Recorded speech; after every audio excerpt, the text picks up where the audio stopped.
Okay, kids, we're back. Get back. We're back. Okay. Tough crowd today. Tough crowd. Whew, that'd make me earn my money. Today we're talking about eye optics. Eye optics. Hence the optics of the eye.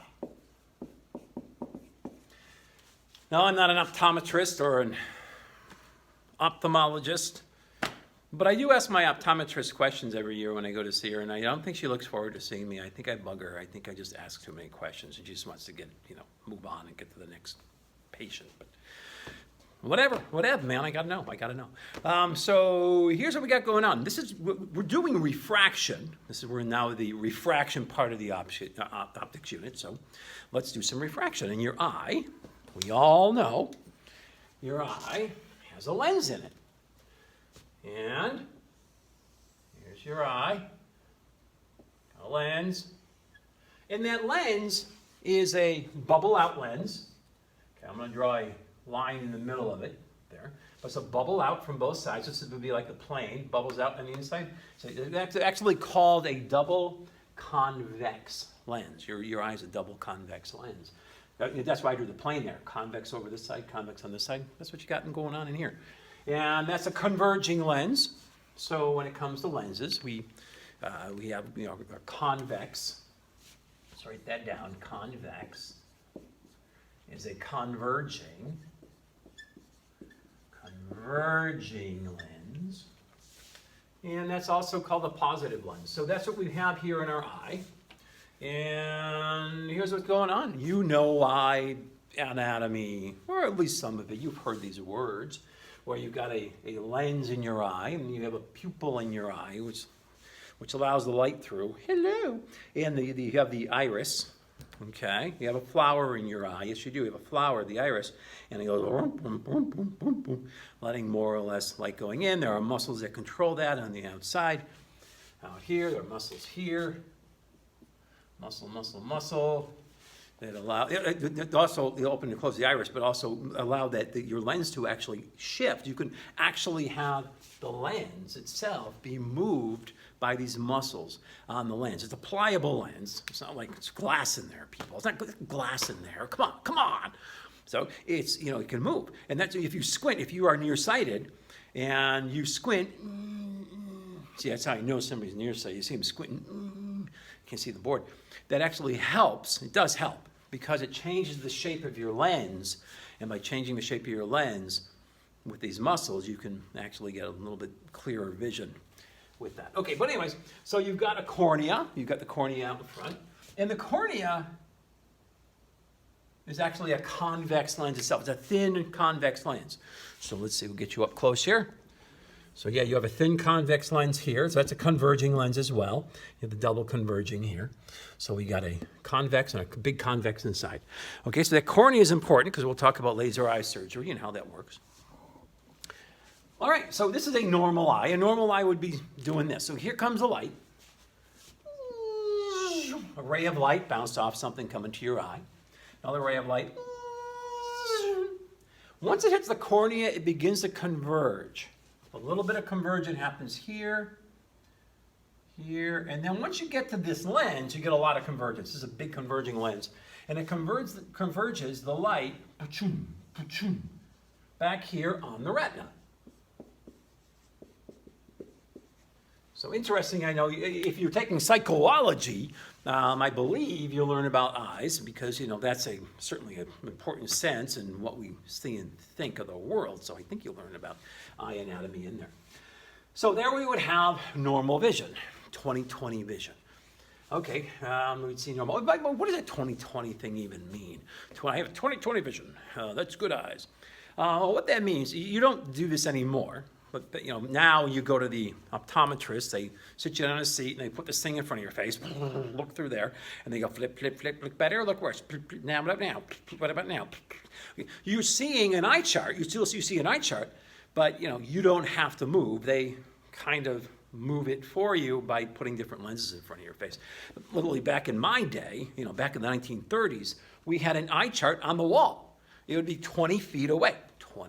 20 feet away. You would stand 20 feet. And actually, I'm about 20 feet from the door. I'm going to turn you this way. So about 20 feet from the door. I can count that out. Each square is 1, 2, 3, 4, 5, 6, 7, 8, 9. Yeah, it's about 20 feet. Comes out to about 20.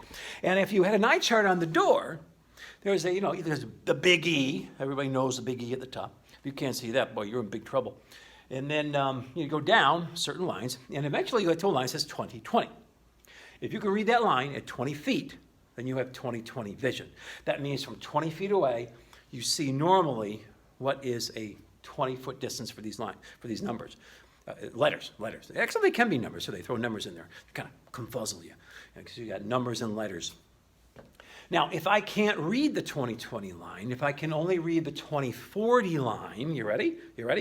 20/40 means my vision at 20 feet appears like it's 40 feet away because it's a little bit blurry at 20 feet. So at 20/40, at 20 feet, it looks like it's 40 feet away to a normal person with good eyes. So a 20/20 person would say, I can see the 20/40 line at 40 feet, where you at 20 feet, it looks like it's 40 feet. Did you get all that? Okay. So what if I had 20/10 vision? Actually, I have corrective lenses, and with my contacts on, for distance, I have 20/10 vision. Yeah, pretty good. Yeah, pretty good for an old guy. Now, so 20/10, what does that mean, 20/10 vision? That means at 20 feet, I can easily read the 20/20 line. And I can read the one below that, which is the 20/10 line. I can read that.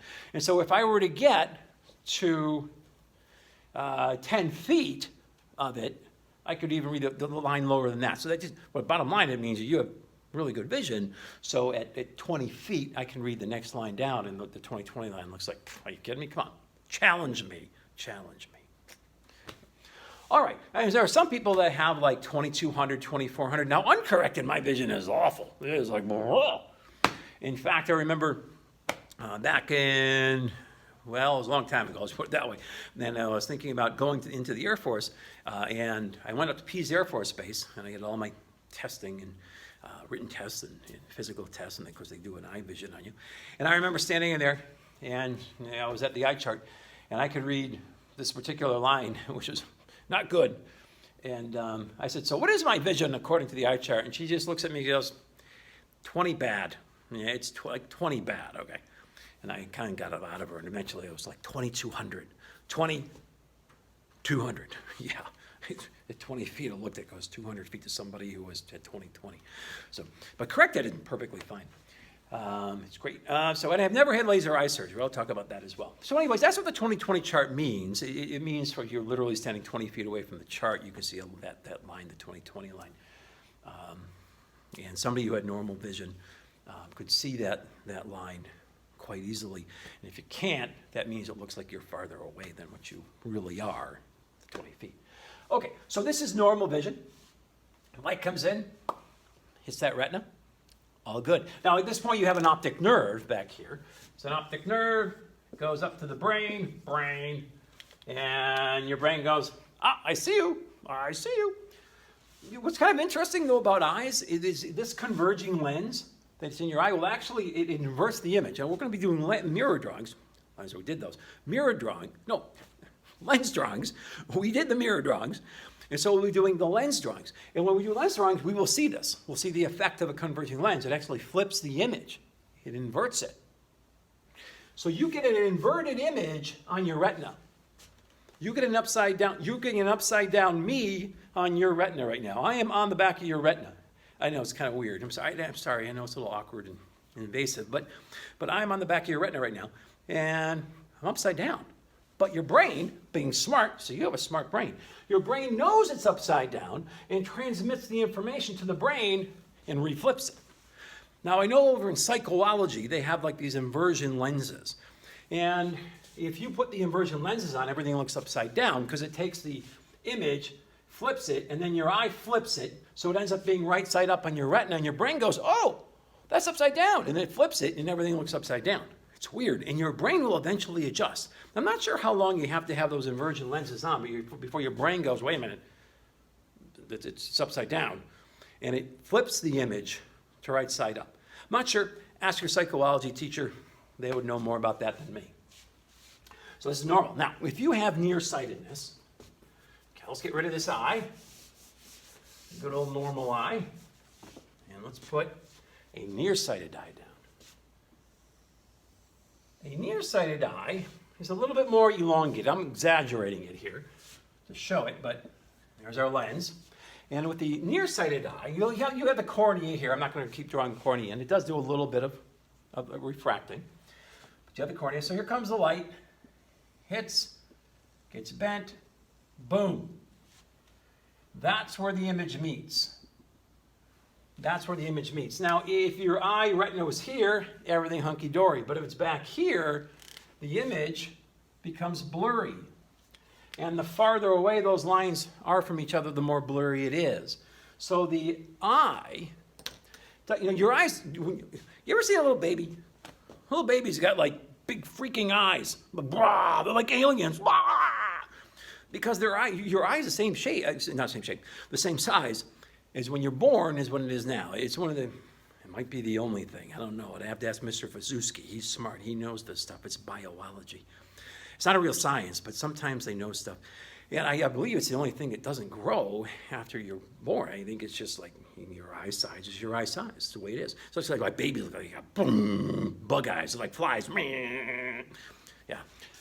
So, but what happens is the shape of your eye can change. The shape of your eye can change. And so the eye, if you're nearsighted, you have a gene. It's called myopia, not europia. Myopia, not europia. Myopia, not your.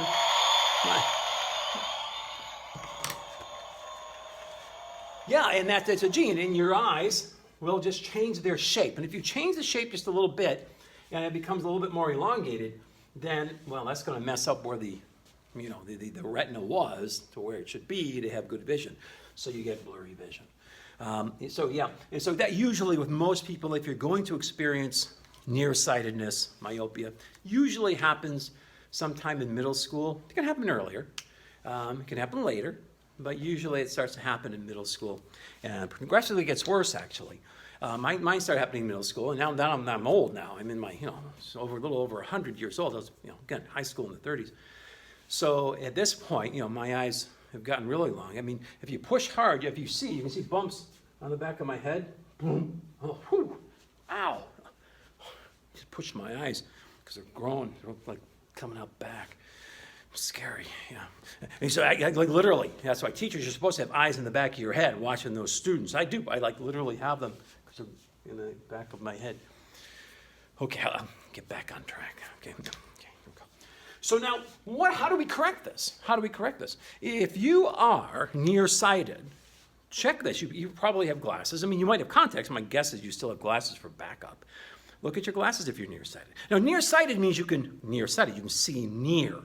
Things near are clear, but far away, you can't see them. They're blurry. And that's like 95% of the people with vision issues, it's nearsighted. There's very few people that are farsighted when you're younger. Now, everybody, as they get older, gets farsighted. Everyone about the age of 45 become more and more farsighted. You can't see things up close. You see old people doing this. I refuse to people. I refuse. I am not getting reading glasses, okay? Don't need them. That's farsighted when you get older. But nearsighted is very common. Means you can see near, but you can't see far away. So what do? You put a corrective lens on.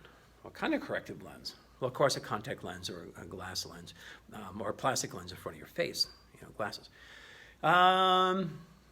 Check them out. Check the outside rim of your eyeglasses.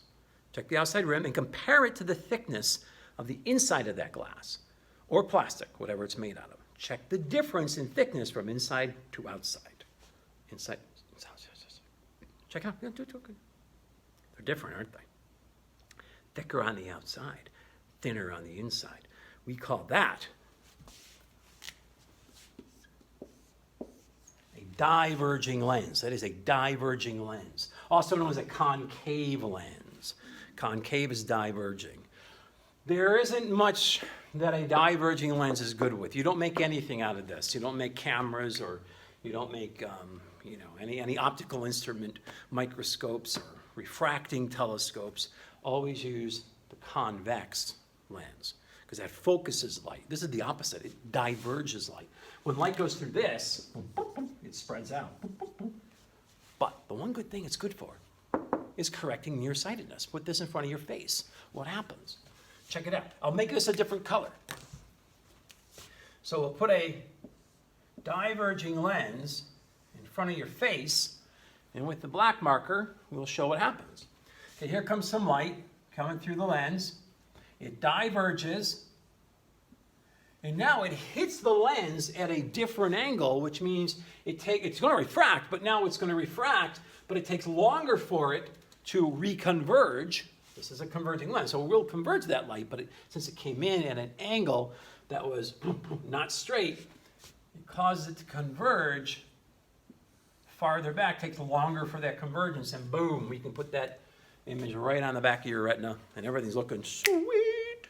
All right, okay, so that's how you fix nearsightedness. Farsightedness is a little bit different. Farsightedness, it's actually what happens is the light converges before your retina, so you got to put a convex lens in front of your face to convert it quicker. You need to get it converted, but that's not very common, so we'll stick with you having to know this. Now, also, sometimes people will say, well, what about contact lenses? How do they work? So let's get rid of this. And a contact lens works the same way as a diverging lens. It is a diverging lens. Now, you're not going to, it's very thin. But what you're doing is you're putting a diverging lens on your eye. The contact lens itself is a little bit thicker on the edge than it is in the middle. Now, you're not going to be able to feel that if you got contact lenses. The difference is just so thin. You won't be able to feel that. But when contacts rip, they typically will rip in the middle. If you're cleaning them or something, or take them, they usually will rip in the middle, sometimes on the edges, but a lot of times in the middle. But it's still the same thing. You're putting a very thin diverging lens on your cornea. Same effect. And it doesn't have to be nearly as thick, and when you put it right on your cornea like that. So it's right up close and personal there. And that'll do the same thing. It'll cause the light to go back and hit your retina, and everything looks sweet. Now, what about laser surgery? How does that work? Well, earlier, you said that, you've got this lens here, but you also have that cornea up here. Now I'll overemphasize my cornea here, make it thick, to show that that also is a bubble-out lens. And no, it doesn't have a plane in the middle, but it is a bubble-out lens, so it's a converging lens. And what they do, literally, they take a laser and they shave it down. They shave it down. Because what's happening is this convergence, this double convergence, puts the convergence point before your retina. And that means converging too quickly. So they literally will shave off layers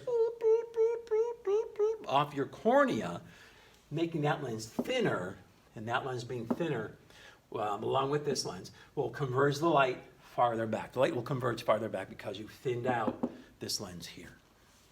Okay, pretty weird if you think about it. And laser in your eye going, thinning it out. Don't make a mistake, Doc. Don't make a mistake. Okay, right through my head. Okay. Okay. What about cataracts? We talk about cataracts. Cataracts are when wear your sunglasses, people. Wear your sunglasses, even when you're young. Oh, I'm invulnerable. I'm young. I don't have to wear my sunglasses. Well, one, you're going to look sweet and cool, but the other one is going to block out that ultraviolet radiation, which damages everything, including your lens inside. When you get a lot of ultraviolet going through for years and years, you'll develop cataracts. Not you might, you will. You'll develop cataracts if you get too much ultraviolet over the years. So wear those sunglasses. And that just means that the lens itself begins to get cloudy. You get a cloudy lens, and it begins to not allow the light to get through. You can't see as well. Things get dark. Relatively easy fix these days. Easy. That you actually can go in, take out the old lens, put a fake new one in. Stick it in there, and you're good to go. Another 5,000 miles. Good to go. Glaucoma. Glaucoma is another thing you've heard of. That's pressure in the eye. You have this aqueous fluid in here. You have fluid back here in the eye. And if that can't drain properly, you get fluid coming in and out. That's the way systems work. But if it can't drain properly, the fluid builds up. And it just boom, boom, boom, puts pressure on things, and it will ruin things relatively quickly. So that's the puff. Remember the puff thing? They do that puff. Put your eye up here. Okay. And then keep your eye open. Okay. The worst part about that glaucoma puff test is that you know it's coming, and the anticipation of the puff. That's the worst part. Right? You're sitting there going, no, puff it. Oh, geez. Let's do the other eye now. Okay. Yeah, you know what I'm talking about. Let's see. What else we got going on? With the eyes. Oh, and why is it that why everybody gets farsighted as you get older? You see old people doing this. That's because this lens, as you get older, becomes less pliable. Everything as you get older doesn't quite, doesn't work quite as well. And so it becomes less pliable. And, think about muscles. As people get older, muscles get weaker, all right? Unless you pump the eye on, yes, going to pump you up. Okay, muscles get weaker. And so you have muscles here controlling this lens, allowing it to have some pliability to it. But both things kind of go bad as you get older. The muscles get weaker and the pliability of the lens. So the lens, your eye can't focus. You have an acuity point. You have an acuity point on your eye. What that means is, check this out. Do this right now. Do this at home. You kids are falling asleep on me. Wake up. Wake up. Okay, check out your eye. Your acuity length. And what that means is the strength, how strong your eyes, your eye muscles are. Take your finger, hold it in front of you, and then bring it in as close as you can until it begins to get blurry. So where is your acuity point? That's that blurry point. Now for you kids at home, it should be like here. You should be able to see like a clear finger about right here. And that might get a little blurry. Okay? But when you're my age, it's like here. I've seen people do this. I still can't. I can't. Okay. That means your acuity point is getting farther away as you get older because these muscles are getting weaker and they can't adjust the lens to focus the light on it. All right, did you check it out? Pretty cool. Oh, one other thing that's kind of neat about eyes, check and see which is your dominant eye. Your dominant eye. I wear contact lenses. I have one that's super strong. Zoom, I'm like an eagle from far away. And I have one that's a little bit weaker. And I put the strong one on my dominant eye, which is my left eye. It's kind of weird. I'm right-handed. Everything is right-handed, but left eye is dominant. And so it allows me to see far and near. That's why I don't wear reading glasses. But now you check out your dominant eye. If you don't know, here's what you do. Take your hands, okay? Make a slit like that. And then look at me with the camera. And see, when you see me, there you are. And close one eye. If you close one eye, like you close your right eye and you can see me with your left eye dominant. And if I close my left eye, I can't see you anymore because my right eye is not the dominant eye. You see with your dominant eye when you're restricted on sight. And it's kind of weird. I know it's kind of wild, but yeah, do that. Check it out. Are you left eye dominant or right eye dominant? And most really good marksmen will be, if you're shooting like this, you would be right eye dominant. It's kind of weird because I shoot like that, but yet I'm left eye dominant. But hey, whatever. It's kind of neat, huh? Yeah, so you do that and close one eye, close the other, and whichever one you can see through at the target is your dominant eye. See, we're learning things here today, kids. We're learning. Yes, we are. All right, so we've got lots of eye stuff. Let's see. Oh, and one more thing about laser surgery. Don't have laser surgery till you're at least 25. And any good optometrist or ophthalmologist will tell you this, if they're honest. They'll say, yeah, you really kind of want to hold off here about 25 and above. Because your eyes, on almost a yearly basis when you're going through your teen years and early 20s, will change prescriptions. Yeah, you know that, you nearsighted people. Your eyes are always getting worse every year. Well, that kind of slows down at around the age of 25. Your eyes finally go, okay, fine, I'll stop changing. And at that point, you can get your laser eye surgery. Yeah, I've just never had it. So why bother? I got kids, they're money suckers. Okay, I don't have money for that. Everything I got goes into kids. So annoying. All right, let's see. I think that's about it for eye optics. We got the corrective way. We got all different kinds of things and words and what's going on with your eye. And I hope you learned something from this video. I hope today you learned some sweet things that you didn't know. And if you didn't know them, well, aren't you a smarty pants? Okay, we'll see you soon.